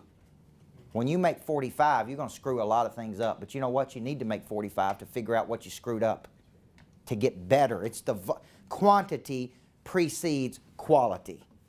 Everybody follow me here? And I guarantee you there's not a person in this room that's making the number of phone calls they should be making every day or touching enough people every day. Nobody is. To become world class at what it is you do every day, it takes that kind of volume. Everybody with me here? And most agents go 1 or 2 touches and give up. Right? That's it. Okay? So what I got to get you thinking is I'm on offense now, because I'm not going to let you play defense, guys. I'm not going to let you play defense. You're going to have to play offense to keep up with me. That means you're going to come in and in the next couple sessions, I'm going to walk around the room and say, show me your hit list. Show me your farm club. Show me. Physically show me. Don't tell me, right? Show me. Tell me what, give me your explanation of services right now. Give me your best follow-up right now in front of the whole group, right? Because I got to get you past these fears that you got, right? And you may say something and I may say, don't ever say that again. But at least you said it, right or wrong. I tell my team, I don't care if you screw up, just screw up big. Screw up trying. Don't screw up by sitting there waiting on me to tell you to do something. Screw up with initiative. Don't screw up because you're scared, right? So for you, we got to get you in an offensive posture, and that's really what this first session was about. Everybody follow me here? Okay, let's take a break. Good first session, guys. Thank you. A lot of process to this, a lot of systems. When we get finished with you, you should have everything in place to build a successful practice. Okay, so the way it's going to work is once a month, we'll come here. I'll lead this presentation. I'll coach you through different things every time. I'll come back again next month and we'll do it again. About 2 weeks after I do this with you, we're going to do a class where we deconstruct the ideas we had in this class, and Bill Maddox will be doing this. Bill has bought and sold millions of dollars of real estate. He's flipped houses. He's done everything you can. He owned a roofing company at some point that I didn't even know about, but he's done everything you can possibly do. He's been on the mortgage side. He's been a very successful mortgage originator, and so I kind of plucked him out from Knoxville, Tennessee. He's from Ohio, and he moved here to work with us. So about 2 weeks after this class, Bill's going to do a session where he really just breaks down and gets very granular with you. Q&A, pitch and catch, something you didn't understand, how to apply it specifically to this business, all of those things. So he will be doing that 2 weeks after every session, okay? Because what I'm trying to do is decrease the slippage. You may know what that means? That means from you hearing a concept to you not doing a concept. Everybody follow me here. Okay? Also, at the end of today, I'm going to show you how to use the online academy. Okay? And I want to show you in person how to use, because we have a very aggressive, high-end virtual training. It's like me coming to your life anytime, anywhere, on any device. You follow me? So you can watch it when you're working out. You can log in every morning and watch it. And everything I'm teaching you is also in that online academy. Everybody follow me here? Okay, that you're going to have access to. So anytime you have questions on selling, anything like that, you can send them to us. You can talk to Bill just like you talk to me. He'll be able to help you. He's very, very talented with scripts. Okay, and this is a lost art. How many people agree it's a lost art? Many years ago, scripting was very big, but what's happened is nobody's come in and filled the void on those, so we're still using outdated scripts. We're using scripts back from the old Tom Hopkins days and Brian Tracy days, and we use new scripts. How to open, how to pivot, how to overcome objection, how to close. So Bill will really be working with you on great script for real estate agents, okay? All right, also, if you need to get to me or you need anything from our team at any time, Eric White is our Director of Special Projects. And he is your direct line to me, because I'm out there in the world moving, fast, okay? So I'll leave here and go to another team and go to another team. If you got a question for me, you will have his email address, his phone number. You call him. You say, look, I need to talk to Coach Burt. I need to know something, right? And he will be helping us with a lot of the logistical matters of this. How do we get you scheduled appropriately? How do we make sure you're doing everything? If you got any questions at all, you'll be able to send him an email, okay? Takesha Bromales, our Director of Client Engagement, okay? She's got a strong background in project management, systems thinking, and she is in charge of making sure that we are engaged with you at a very high level. Does that make sense? I don't want to come in and then that's it. It's edutainment. We got to decrease the slippage. So she will be sending you emails about when is your classes, what is coming up that you need to be involved in. You guys also have access to Monster Producer, which is one of my biggest coaching programs. I bring that to Cool Springs and Nashville every month. So she'll be sending you dates on when that is. So if you want a double helping a coach, triple helping every month, take advantage of it. Everybody with me on that? So Takesha will help you on all the customer engagement side. She's also very good on operations. So we do classes for assistants, support team. If you've got people that you work with on the operational side, trying to build a world-class customer experience, we actually teach classes that are free to a lot of our customers to come and learn those things. So Takesha's world-class at that. Now, what I've tried to do is build world-class people around me. And I made the mistake many years of going out and hiring duds. Everybody played that game before? And I did not get great people. And what happened was, A, I fired all of them, and B, it just didn't work. And then I stepped back and I said, what if I go get great people around me? I mean world-class people. And I went out and I found these people here. So they're going to get to know you. They're going to be involved in this contract. They're going to be involved in every time we come and see you. Everybody with me here? And so if there's ever a challenge, please raise your hand. Please say, I need help on this area. Do not just be silent and out there and disgruntled or unhappy about something. Just let us know, right? But these people are here to serve you, okay? All right, thank you, guys. And they look so good today. Don't they look good today? Yeah, Eric called me to make sure we our ties match. Yellow tie. Yeah. All right. So at the very end today, I'll show you how to use the Online Academy. You got access to it. You need to be using it. We do track who uses that and who doesn't. Okay? So if you're not hitting your sales goals and you're not on the Online Academy and you're not doing what you should, what do you think I'm going to say? What would you like for me to do to help you? Come to your house? I will come to your house if you need me to, okay? But I want you to be successful. Now, let me draw a correlation. I was at a bank last week in Kansas City in a little town called Lee's Summit. And I'm coaching financial advisors that sit in banks and wait on someone to bring them leads. They're sitting in their branches. They're never leaving their branch. They're just sitting in their branch all day long. And they were mad because the Department of Labor had cut commissions 30%. They were mad because the tellers inside the branch weren't sending them referrals. And so they came to this training with just a real bad attitude, okay? And they kind of were resisting the coaching. And I said this, if you're going to make up your mind to be successful in your career in sales, you can never allow another person or something outside of you to stand between you and your destiny. You with me? You can never put your destiny in the hands of another person. So I'm talking about this because they're putting their destiny in the hands of $11 an hour teller in a bank. And they're depending on that $11 an hour teller to send them leads to grow their business. And they were mad at them for not doing it. And I'm sitting there going.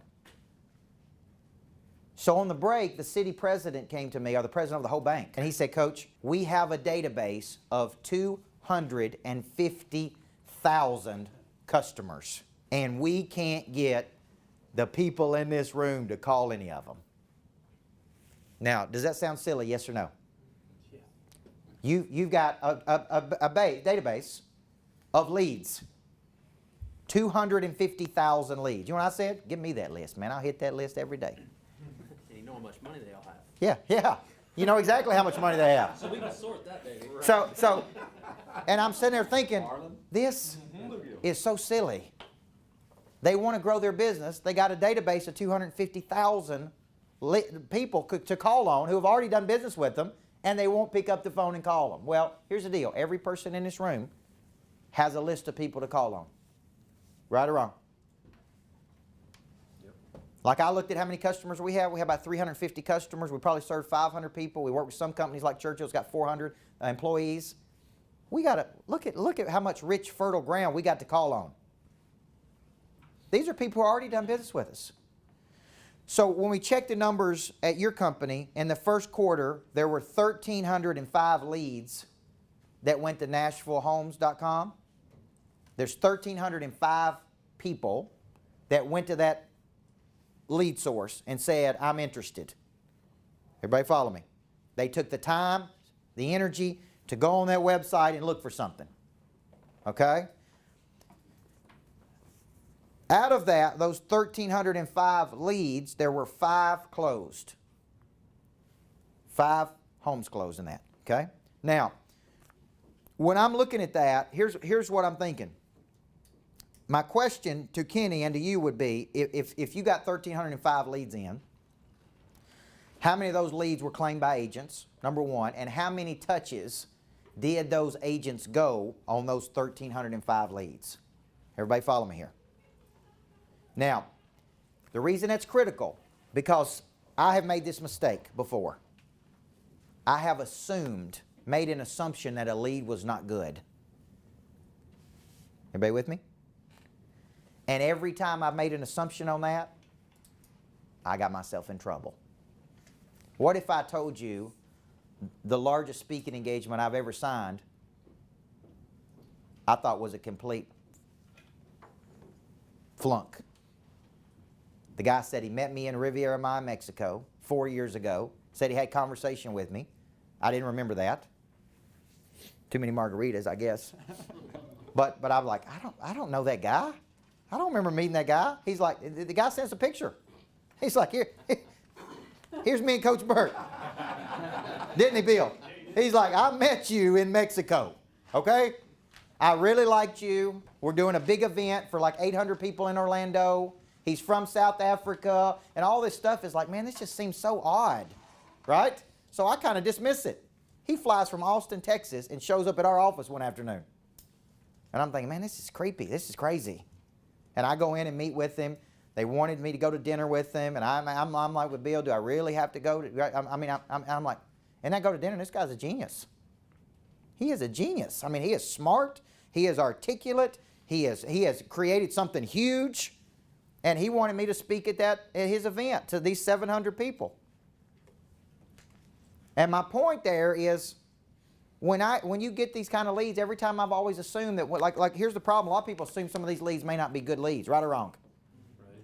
Do you know that my personal house, the agent that represented the buyer on my personal house, there were 21 leads that came in on a Saturday night to their real estate firm, 21 on a Saturday night, Memorial Day weekend. Not one agent claimed those leads.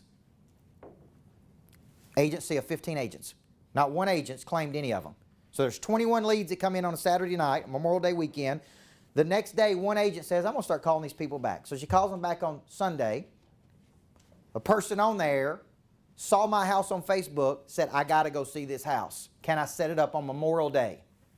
Most agents are like, no, it's Memorial Day, no big deal. This agent says, I'd like to show that puppy. Show it on Christmas Day if you need to. And so she schedules it for the next day. They walk through it one time and offered above asking price on my house to have it. But guess what? That agent that represented that buyer also picked up the sale of their house, also picked up the sale of their kid's house. She got almost 4 deals out of just calling those leads back. Everybody with me? And she's an inexperienced agent. She's only been in real estate for a couple years. She got 4 deals. One of them was a $579,000 commission deal, right? Then she sold their house. Then she picked up 2 more deals, all because what? What'd she do? She just called them back. Everybody else looked at those leads and goes, Memorial Day weekend. So in some instances, I kick myself all the time because I go, I got a database of people to call on, but we ain't even calling them. Everybody follow me? So what I got to get you thinking is we're sitting on acres of diamonds. Do you believe that? Yes or no? Yes. I mean, owning that website, NashvilleHomes.com, is a genius. It's a genius. I mean, Nashville's one of the hottest cities in the world. right? I go other places when I travel. I was in Malibu last week. I was in LA, Phoenix. Everywhere I go, people are like, man, I got to come to Nashville. Everybody wants to come to Nashville. It's like, it's cool, it's country music. They all think we all wear cowboy boots and hats too. And they're like, do I need to get a pair of cowboy boots to come to Nashville? I'm like, no, not everybody wears cowboy boots and country or western hats, right? But they all want to come to Nashville. It's one of the hottest cities in the country. Right or wrong? People want to buy in Nashville, okay? So my point is, it's hot. But when you get these database of leads, I'm just sitting there thinking about when they said at 250,000, I'm like, oh my gosh. So if you got 1,305 leads, how many of you think we're only going 1 or 2 touches with those leads? Be honest. See what I'm saying? The average sale takes how many? That's a stat. It's 80% of the time 7 touches. You got to follow up. You got to follow up again. You got to articulate how you can solve their problem. They came on that website because they're interested in something. Everybody follow me here? So when you're getting those puppies, I would love to have 1,305 leads. I mean, I would absolutely love to have my version of a Boomtown or my version of any of these things that are feeding leads. I would love it. In the speaking world, it's very, very difficult because there's not really a mechanism or coaching world. I don't know who's looking for a coach right now. That's what makes it a lot harder to sell. You see what I'm saying? That's why I have to go out and do all these events because we don't know who in Middle Tennessee is hungry for something. We got to find them. Well, you know who's hungry for something because they're going right there and clicking on that. So I just encourage you, take action on that. Go the distance with those leads. Everybody with me here? Go the distance there, okay? All right. We got about 20 minutes, and then we're going to show you the online academy. But here's what I want you to start thinking about. What we're going to become is we're going to try to help you become people of interest. Okay? What's the opposite of interesting? Boring. Disinteresting, right? So we got to help you become more of an interesting. So think about this. To attract other people, we must become what? Attractive. Give me some traits that are unattractive that real estate agents do right now that you know of. Give me some unattractive habits of real estate agents. What? Lazy? Sloppy. Very unattractive. Sloppy? Full voicemail. Full voicemail. Gosh. Bill, do not raise my blood pressure today. When I call a person I'm trying to do business with and that voicemail's full, Kenny, Not today. clean it out, man. Right? Hey, I'm trying to do business with you. Okay? What else? Rude. That's right. Very rude, right? They can't regulate their own emotion. When I work with real estate agents that can't regulate their own emotion, I'm like, thank God you ain't representing me. Because your job is to regulate emotion. And you're the most emotional person in this whole deal. Right? You get your feelings hurt too easy. Right? You get defensive and combative. Your defense attorney shows up, not literally, but like metaphorically, every time I got a question for you. Be a professional. You follow me here? Be a professional. Listen, I work with a professional real estate agent in Clemson, South Carolina. He showed up every morning at 8 a.m. He wore a suit every single day. This was him. Okay, he had his initials on his shirt every day, and from 9 to 11, he was prospecting every day. He was doing 200 deals a year. And you think, man, he must have been in a big market. 7,000 people was in his market. You find me an agent doing 200 deals a year in a town of 7,000. Everybody with me? You're operating 1.9 million people in Middle Tennessee. He was operating with 7,000, and he was doing 200 deals with 7,000 people.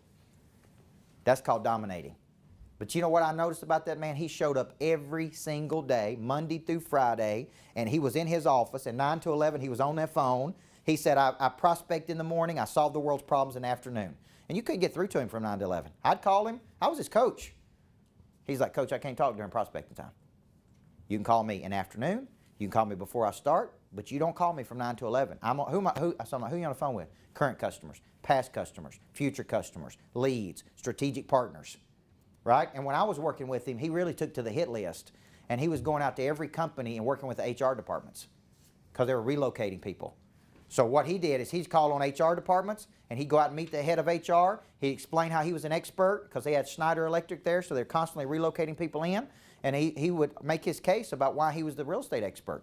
And every single person that moved in, they said, we're only using one real estate agent, and it's this guy right here because he's the most professional guy we got. So he was speaking. He would go do all the Rotary events, breakfast clubs. Anytime he had a chance to speak about real estate, he was out talking about it, right? And people looked at him as a what? Person of interest. So if they had any kind of real estate deal, you got to call this guy because he knows how to buy, sell, build, finance, everything. And so he just took a subsection and just dominated it. You know, I've got a agent that I work with down in Seaside, Florida, actually in Seagrove. Seagrove is a subset right beside Seaside. Okay, the average sale of a house down there is about 1.7 million. You can get one for 800,000, but it's a little bit older, to all the way up to 5 or 6 million bucks, right? And she just dominates that one little area. So everywhere in Seagrove, there's her sign. There's her sign. There's her sign. She's decided to dominate one space, right? But if her average sale price is that, how many houses does she have to sell a year? What if she sells 20 a year at an average sales price of 1.7 million? But you know what I notice about her? A lot of times I go look at real estate in Seaside, they show up in flip-flops, shoes, you got the sunglasses on top of their head, you know what I mean, shorts on, cut off. Not her. She gets up every day, dresses up, looks professional, and works. That's what makes her so uncommon in Seaside, is she takes herself serious. And that's why she makes a lot of money. You follow me here? I've looked at properties down there and it looks like they, you know, drank a case of beer and then showed up to show me the property. And they look like they've been out there surfing or something. I'm like, are you the real estate agent? Yeah, I am. I'm like, well, this is a profession, right? And to them, it's just like, hey, I'm just going to stop and show a house here, right? So until you first treat yourself as a professional, you're not going to be treated as a professional, right or wrong? And one of the biggest problems agents have is they're not consistent with how they get in office. They're inconsistent. They're in on one day, they're not in one day, they're out working at Starbucks the next day, then they're doing this. What happens is you can't get in a rhythm. You can't get in a rhythm. And what you need is a rhythm. If you got to get dressed up and go to the office and prospect for 2 hours versus work out of your home office, that's what you need to do, right? I have a home office, but I don't need to be working out of it because there's no accountability there. There's no energy there. It's just me by myself. So I get dressed and go into my office and work around my team because that's where the energy is. Everybody follow me here? Okay? And so that's just my personal belief. But I see a lot of unattractive things that real estate agents do all the time that you need to say, hey, I ain't doing that. Okay? I'm a professional. So here would be my question. We're going to become famous for something, which means known, renowned, or celebrated. Okay? So let's get clear about what it is you're going to become famous for in your industry. This is going to feed into the explanation of services. Because you're becoming known for something. Right? So I want you to take a second right now, and I want you to write down, and then I'm going to let you tell the person beside you, if I pinned you down right now and said, what are you known for? Is it results? Is it networks? Is it personality? Is it talent? Is it negotiating? If I said, I'm going to take you, you're a little baby star, and I'm going to turn you into a big star. Right? But I got to have something to work with here. And you say, well, I got a huge personality, and everybody likes me, and I got a lot of friends. Can you turn that into money, yes or no? Yes. You know that one of the top agents in Denver, Colorado, you know his #1 sales strategy? He was in the Ninja program. He worked in Larry Kendall's office, but he didn't do anything they taught. He didn't work the Ninja system, but he was still at the top of the leaderboard. And so they finally asked him one day, you're not even doing what we're teaching to do. And he said, I don't have to do it because I'm getting a number of deals. And he said, how do you get your deals? He said, every time the Denver Broncos play, we have a huge party. So we have 100 or more people every time the Broncos play. They all come over to my house. We all sit around and talk business. We all have fun. And all them people use me for their real estate deals. Then he said, when the Colorado Buffaloes play, we invite a different 100 people. We all have fun. We all watch the game. And all those people use me for their real estate deals too. And that's my #1 strategy, is just have big parties that people love coming to, and they all use me for their real estate transactions. Is that a pretty good strategy? Yeah. If you're a social butterfly and you like being people, why are you not, right? Why are you not doing that? Because that's a great strategy. Okay? That's a great strategy. So for you, I want you to write down right now, if I pinned you down, what are you known for? What are you famous for right now? Okay, write it down, then I want you to tell the person beside you, I think I would be known or famous for this.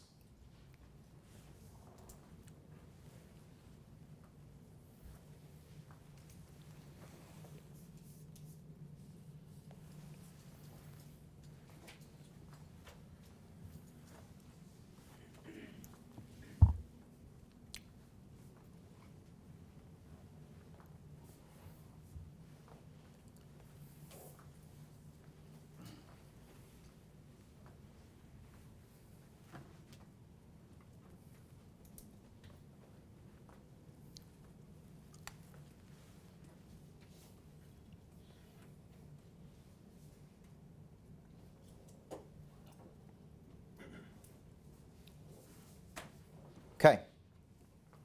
Until you're known for something, what is the market trying to figure out about you as an agent? What am I trying to figure out? Your value. Yeah, why should I hire you? What is it you bring to the party? Right? Well, I've spent the last 20 years building deep networks. I can pick up the phone and call anybody, anytime, anywhere, and move this ball down the field. Is that valuable, yes or no? What if I'm incredibly innovative in how I market my properties? I'm always on the cutting edge with how I market, how I get more eyeballs on there. What if you become known for that? See, you got to become known for something. If not, the market sees you as a commodity. It's like, you're just a realtor. And the problem with that is there are thousands and thousands of other realtors. You with me here? You got to become known for something. That's what makes you famous. Okay? And if it's nothing, if you're trying to figure this out, like, man, I just don't know yet. That just means we haven't done enough discovery. You don't really know what your unique abilities are yet. Okay? You don't really know what your unique abilities are, because your unique ability is what you're going to become famous for. You have a unique ability to solve a problem. So when you're explaining your services to people, you can say, based on my unique past and my unique experiences, this has really helped me come to this place that I can solve this problem better than anybody else. Okay, we have an agent in Jackson, Tennessee, West Tennessee, and they are way behind in a lot of ways in how they use technology in small towns. And we have an agent in our Monster Producer program that part of her explanation of services is she brings big concepts from big cities to the little town. Isn't that good? She can say to her clients, what I really do, one of my unique abilities is bringing things they're doing in big cities like Nashville in real estate, and I bring it to West Tennessee. Very few agents are doing that.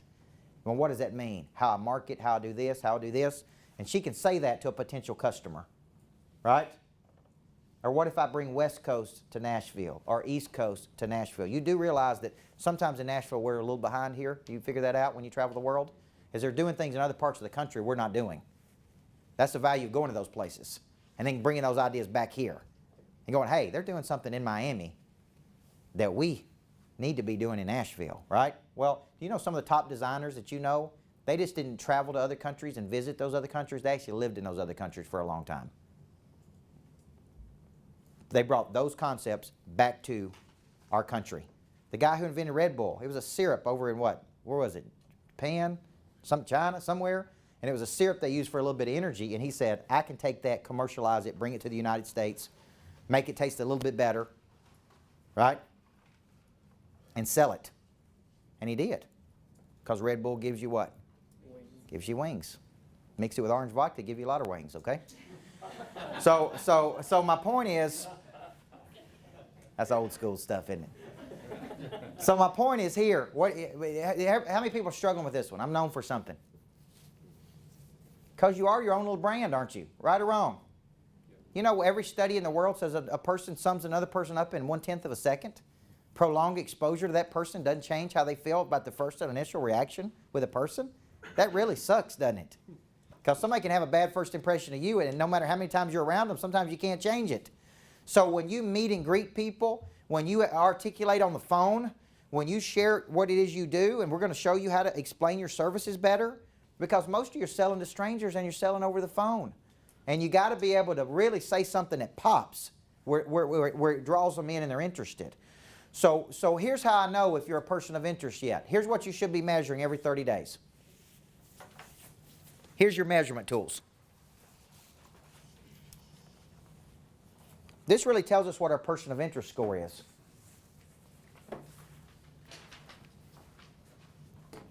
You're going to hear me talk a lot about a dominant focus.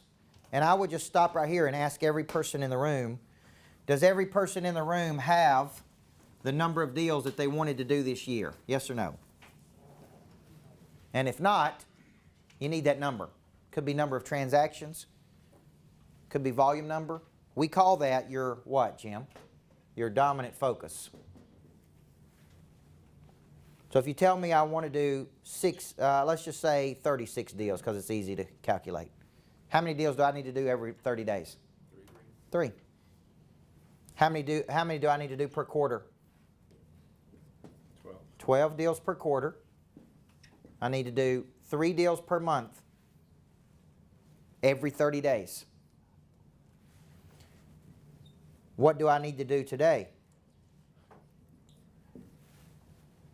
to hit my 3 deals per month, to hit my 12 deals per quarter, to do my 36 deals a year?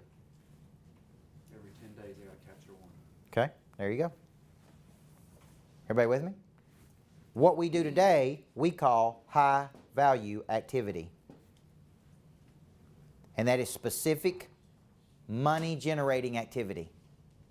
Low value activity is any activity that does not move you closer to your goal.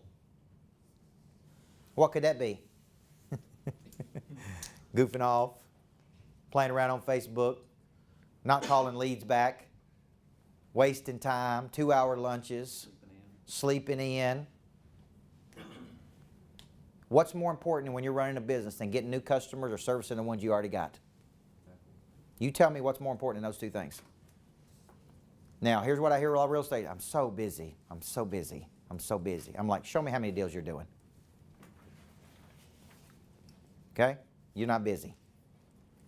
The guy doing 200 transactions a year is busy. Everybody with me here? I can show you somebody doing 10 times the volume you're doing, and they would never use that word busy. Never. They never say I'm busy. They're dynamic. They're increasing their capacity. They're never at capacity. Right? Busy has become a low value word for people who really do a bunch of stuff that amounts to nothing. Okay? High value activity is I'm working my hit list and I'm working my farm club. Right? High value activity is I'm loving on my biggest customers for referrals. High value activity, specific intentional activity, planned activity that moves me closer to my number. So when I'm looking at our sales goals, I'm looking at what was our goal for this 30-day. I just break it down into 30-day increments. Right? I'm looking at 30 days. What's our goal for these 30 days?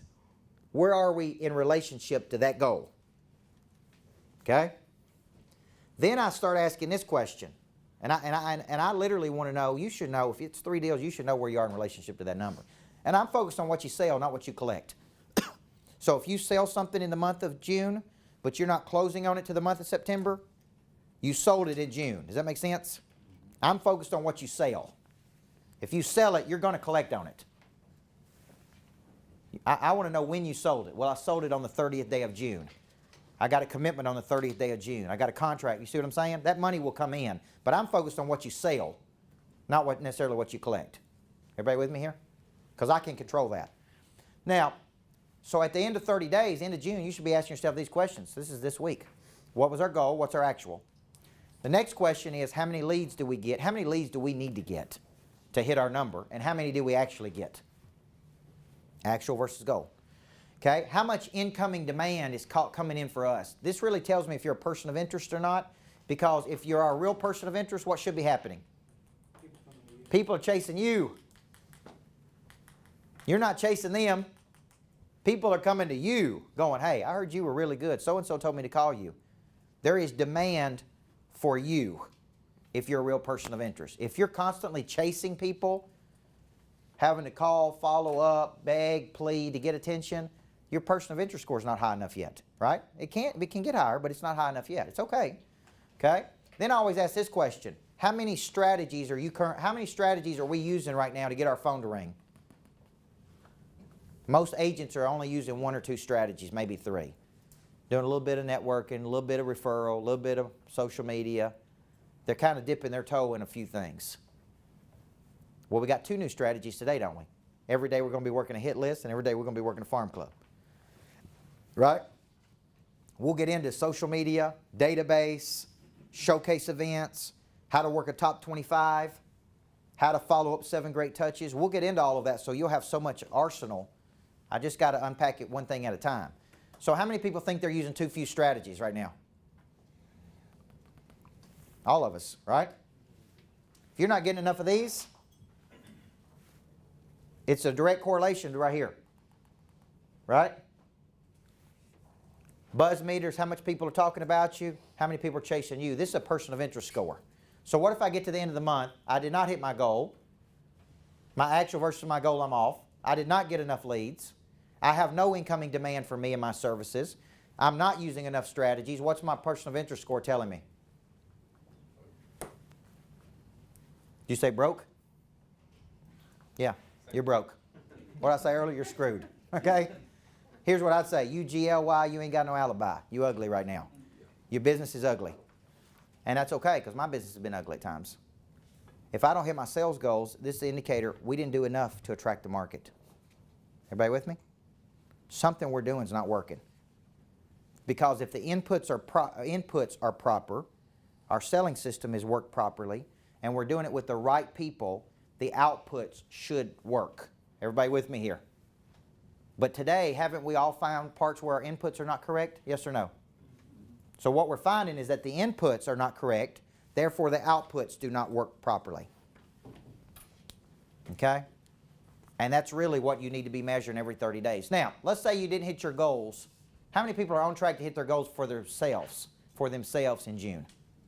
How many people are on track to hit their personal goals? Remember, they're your goals, right?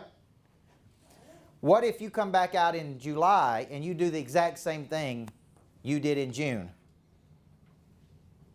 Would you expect the same thing to happen? Everybody follow me here? So here's what I say. Pick 2 new strategies that you're going to try in July that you didn't do in June. I'm going to increase something. Like we're working hard on our top 25 right now. And that means we've got an intentional strategy to really go in there and try to work that top 25 for more referrals. That means increased events with them, increased exposure to them. You follow me? We're also trying affiliate deals that I'm getting involved in to try to pick up more leads. We're trying new strategies to bring more leads in the door because we all need more leads. You with me? For some of you, it's going to be, we had 1,305 leads come in. What's my strategy in July? Call the lead. I'm actually going to call them, Follow up. and I'm going to go 7 touches. Right? You're going to find out that you go 7 touches and some of them don't work. Does that mean you quit? No. You need to follow up on your dreams just like you follow up on your customers. You need to follow up on everything. You got to be disciplined in your follow-up. Everybody with me here? Yes, sir. How long between touches? Okay, great question, and that's a very common question I get. That is dependent on the velocity of the sale. What I mean by the velocity is how much intensity is happening right now. Like if I tell you I want a property, right, and I'm hot on it, you don't need to let it just flounder around. It's called deal fatigue. You don't need to let it flounder around for weeks. Look, I told you I wanted it. I may balk some in the process, but your job is to keep me in a forward movement, right? So it may be I follow up with you by phone call, email, text message, because I'm trying to create a trigger event. Look, I told you I wanted the property, right? I just went home and my wife put some doubt in my mind about it. I need you to redirect my energy. So we're going to get into how you follow up, but if it's a hot deal, you may follow up 7 times in a matter of a week. If you're trying to get business that could take a while, like a strategic partner, it may be a whole year that you follow up. But Right? you'll know that going through the process, Yeah. you will be able to identify that. Yeah. I mean, I look at the number of touches we went with you from the time we were introduced to you. I mean, how many was it? 50? Yeah. My wife is slow in making. But that's okay. She just needed more data. She just needed more info. We just needed to do a better job of continuing to explain it. Everybody follow me here? So, 7 touches of being like ignored, keep going. all right, now, Because there's a difference of like you connect and then you follow up. That's right. Follow up, or other than like the lady that I called 7 times and then I got the notification that I'd been blocked, phone, email, text. Good. So, but I mean, in response, it was one of those leads, and every day she would go and spend like property viewed 4 Yeah. times, and I'm sorry, it was 800 to 1.2 million Yeah. dollar homes, and it was very consistent. Yep. One particular Mhm. part of town every single day, I- and all it ended up was getting blocked. I'd give you a star for getting blocked. Okay. Because here's what I would tell you. That's just telling you that who cares? Some will, some won't, so what? Sometimes I follow up with people and they don't respond to me, but I still bang on them. And sometimes I go 7 touches and I go, have you noticed how hard I've worked to earn your business? Has anybody else worked this hard? Or sometimes I'll leave a voicemail and say, I haven't been able to get your attention and I'll take full responsibility for that. Something I'm saying is not clicking with you. if I really want your business, I'm going to go 7 touches, and until you tell me I'm not interested. But sometimes you're not interested today, but you will be interested in the future. So I just keep trying to find a different angle. Everybody with me? Yes. And Coach, if I can say something, if you called her 7 times, you know, you leave the same message 7 times, there's no value there. So you want to call, you want to text, you want to send a video text. You guys have a camera on your phone. You can create a very quick text, put it in your copy paste, and send it in a text video. We will look at our text, right? Yeah. You might avoid a call. We're going to look at a text. Yep. So you're just trying to reach them in different ways, re-engage them, bring value, add value, and they don't. You want to stay on the phone with them long enough that they can't hang up on you, and they still like you when you're done. So that's And here's the deal. Don't get adversarial with them. Don't, you know, a lot of people do. I see people follow up with me and they get adversarial with me. And I'm like, that ain't the way to get me. You know, don't, you know, I may or may not want your product or service, but the way you're going about it is, you know, like I've got one life insurance guy that says this, well, a kind reply would be appreciated. And I'm like, no. That's going to guarantee you no reply from me. Because, you understand what I'm saying? Because that ain't how you follow up with me. I don't owe you anything, okay? Number one, you're not entitled to me following up with you. So don't get mad at me because I don't follow up with you and get adversarial with me, right? He may hit me with some value. Coach, I've ran the numbers. Here's how much life insurance I think you need to avoid some risk. Here's another guy that's 40 years old just like you. See what I'm saying, that I'm doing this with? He may touch me like that, but we're going to actually show you, we're going to go through all kinds of scripts with you as part of the process, okay? But the velocity is a hot deal, right? Just don't let, I would rather me say, hey, back off, versus me like, hey, follow up with me, man. Like, I need you to push me here, right? Okay? So every 30 days, all right, I'm going to stop right here and I'm going to show you the online academy. Okay? So he's got it right over there. And it should be loaded up. Okay?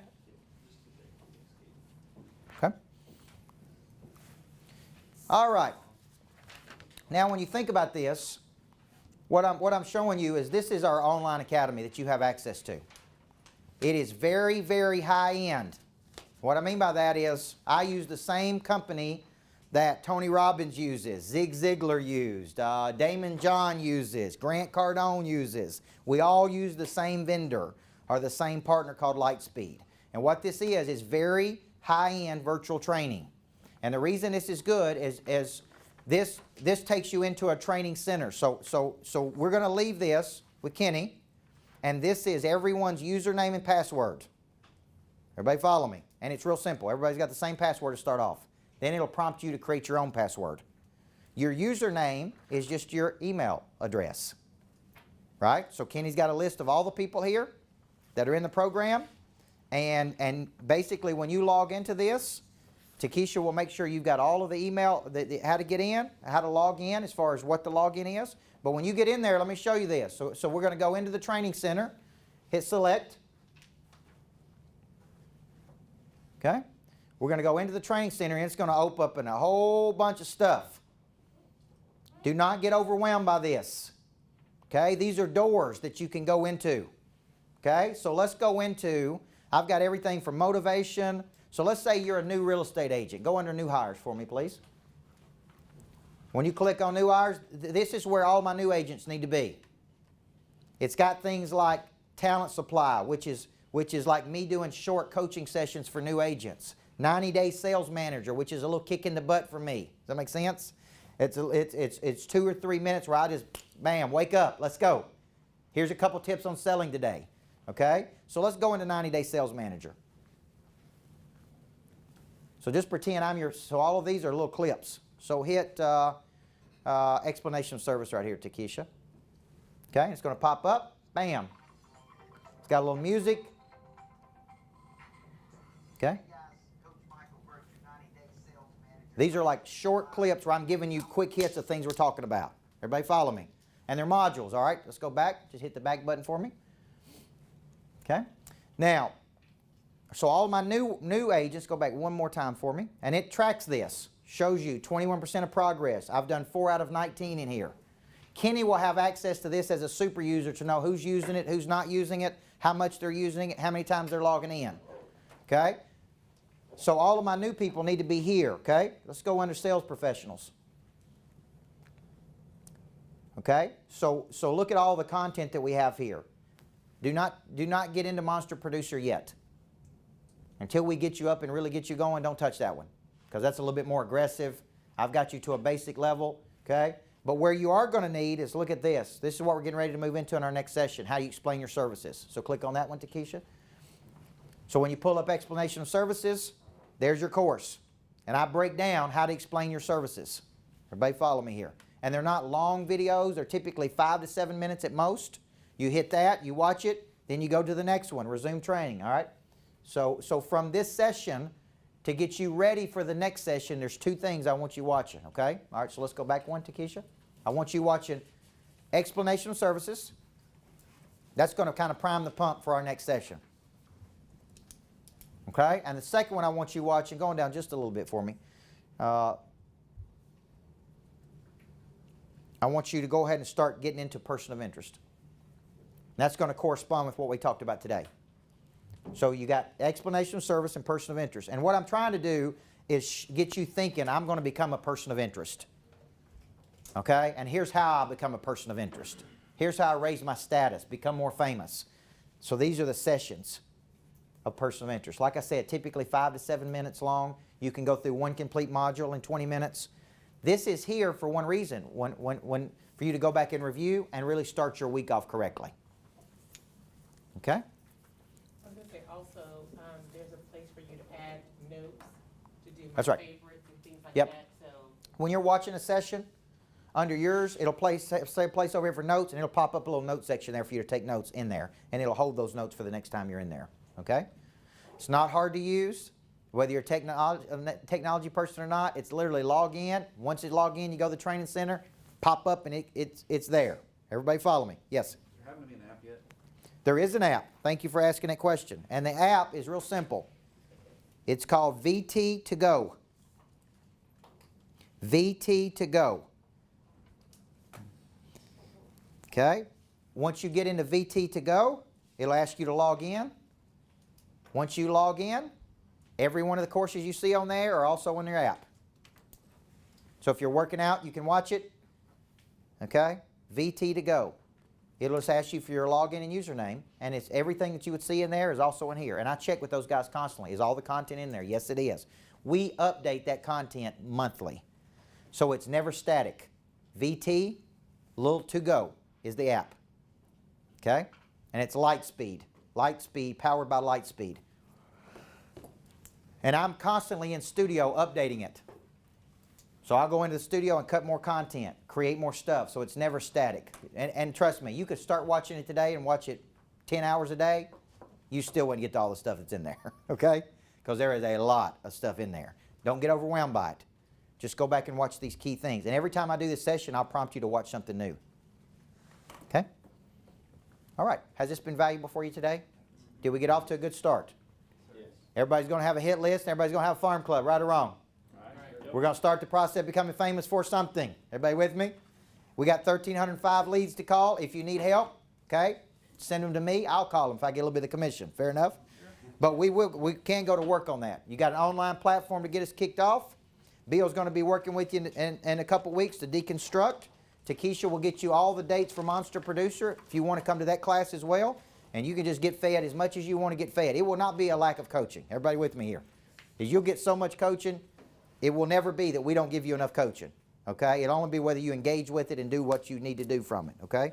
But I'm excited about this year with you guys. I love starting new things. It's like a new season. Old basketball coach, you know, I love the season, you know, because we work so hard to get there, and then it's like, now let's go.